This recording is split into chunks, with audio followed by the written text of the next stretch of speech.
This is Four Musicians from a 1904 edition of Grimm's Fairy Tales. This book is in the public domain and may be freely used by anyone.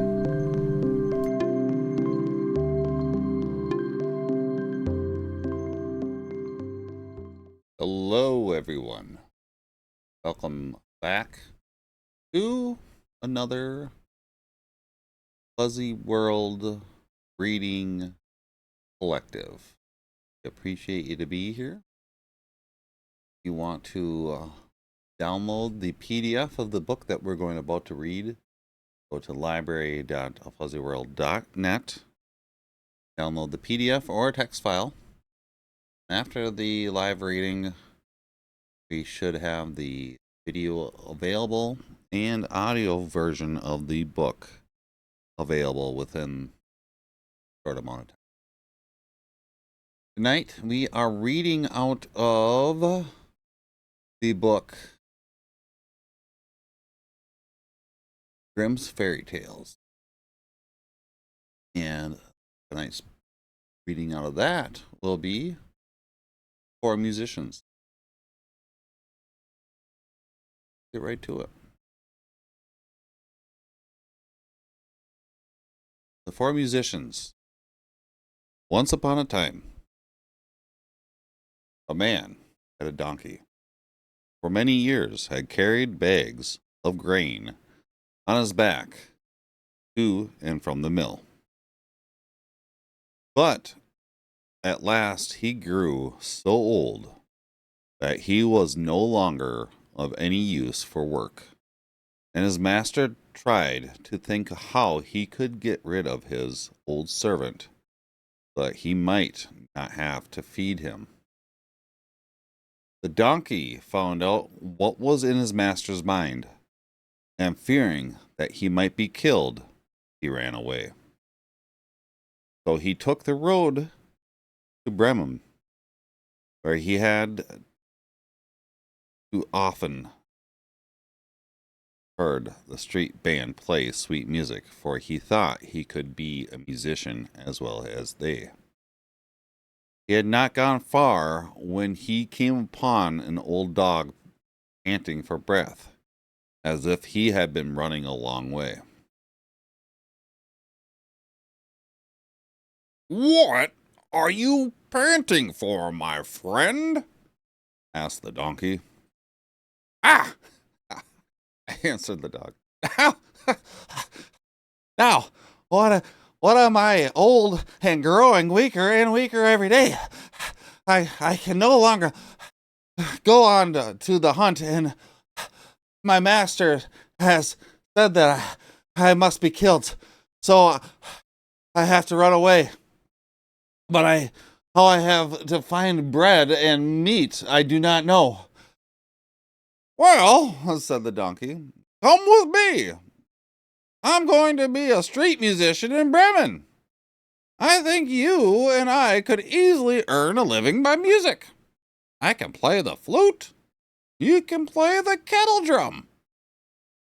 The dog was quite willing, so they both walked on.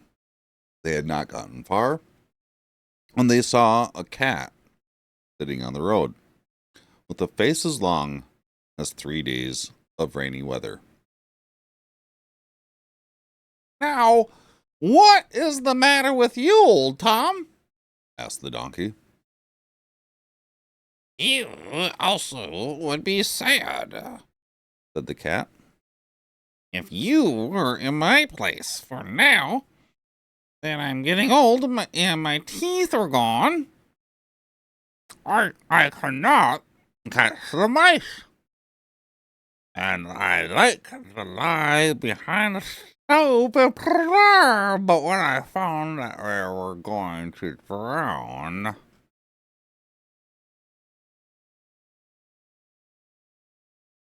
I ran away as fast as I could. Alas, what am I to do now? I do not know."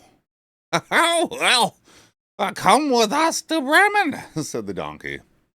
"I know what you sing well at night, so you can easily make a street musician in the town. This is what I'd like to do, said the cat. So he joined the donkey and the dog, and they all walked on together.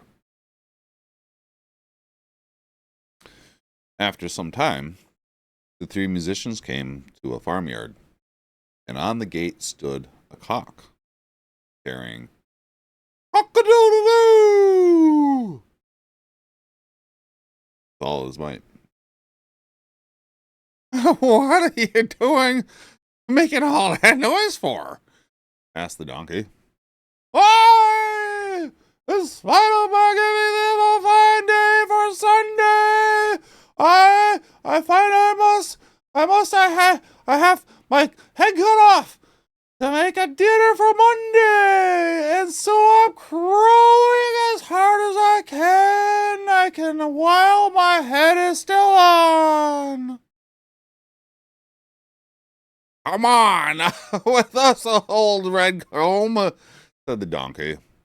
We are going to Bremen to be street musicians. You have a fine voice, and the rest of us are all musical too. Ah, said the cock. That is just what I should like to do. And they all went on to Bremen. Now, they could not reach the town in one day. And as evening came on, they went into a wood to stop for the night. The donkey and the dog lay down under a large tree. The cat climbed up on one of the branches, while the cock flew on the top of the tree, where he felt quite safe. Before they went to sleep, the cock, who from the top of the tree would look all around, saw the light from a window, and calling to his friends, he told them that they were not far from a house. Then, said the donkey, we must all go on to this light, for it may be just the house for us. And the old dog said he should like a little piece of meat, or even a bone. So they were soon on their way again. As they drew near, the light grew larger and brighter until they saw it came from the window of a robber's house. The donkey, who was the tallest, went up and looked in. What do you see, old long ears? Asked the cock. What do I see? Answered the donkey. Well, why, a table spread with plenty to eat and drink, and the robbers sitting before it having their supper. We should be there too, if we had our rights, said the cock. Oh, yes, said the donkey. If we could only get inside. Then the four friends talked over what they had better to do in order to drive the robbers away. At last, they hit upon a plan. The donkey was to stand on his hind legs and place his front feet on the windowsill. The dog could then stand on the donkey's back. The cat was to climb upon the dog, and the cock was to perch on the cat's head. As soon as this was done, the donkey gave a signal, and they all began to make their music at once.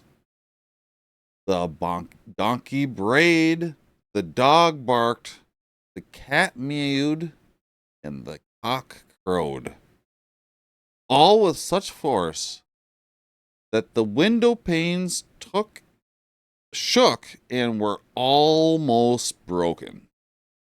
The robbers had never before heard such a noise, and thought it must come from witches or giants, or even goblins.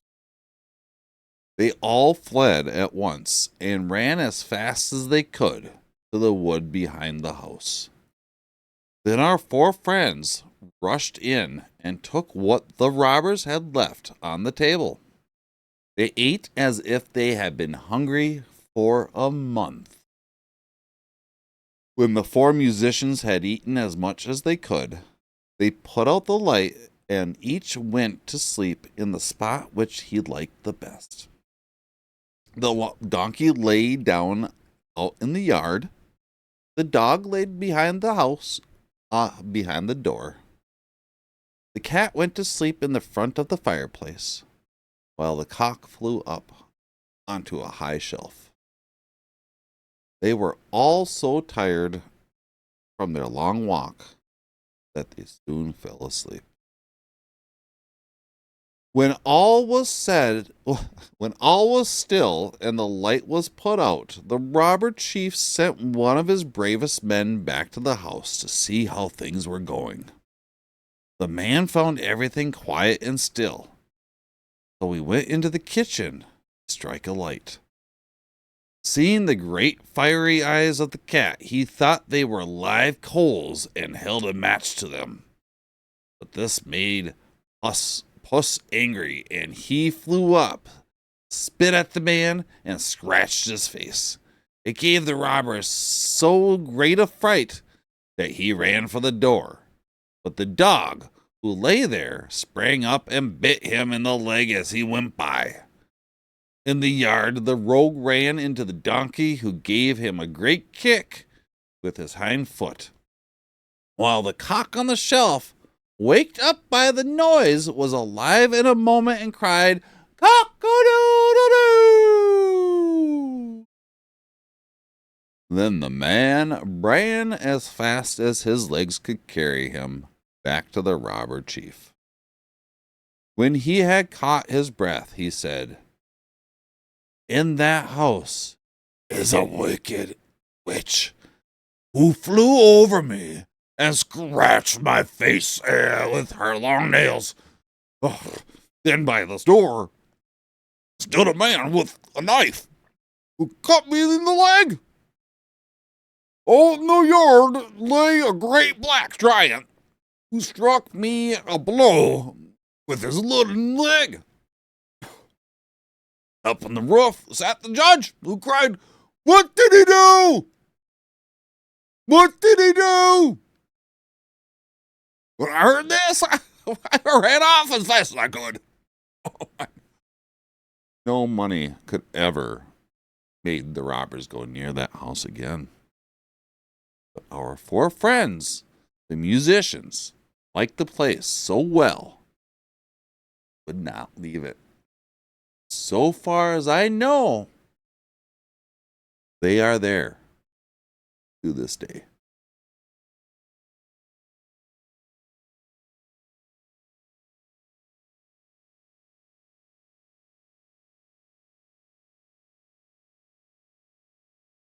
And that ends our read of Four Musicians. I appreciate you all joining us tonight for AFuzzyWorld Reading Collective. We'll be back again next Monday at 11 p.m. If you want to join the collective, make sure to go to library.afuzzyworld.net and download the PDF, share the PDF, and read. We love you very much. You are wonderful. You are needed and very valued. You are doing a good job, and we will see you in the future. Peace.